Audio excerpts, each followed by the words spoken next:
Miren eso. Un cangrejo.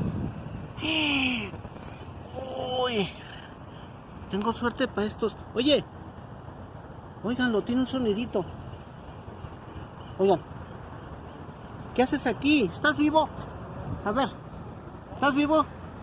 Responde, si no para darte respiración de boca a boca. ¡Sí está vivo!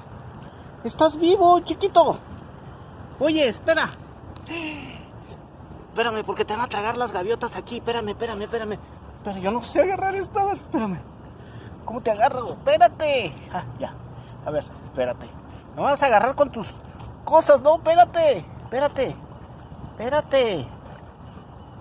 te voy a echar al agua. No vas a...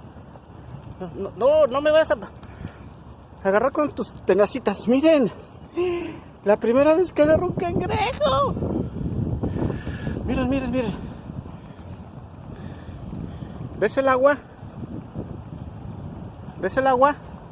De allí eres. Te voy a aventar. ¿Quién sabe cuánto tiempo estás aquí? Estás helado, ya ni te quieres mover. Miren, agarré un cangrejo. Miren, no es mentira, miren. A ver, espérate. Ahí está, te voy a aventar, Adiós. Pero primeramente te acuerdas de mí el día que me ande ahogando, que se hunda mi barco.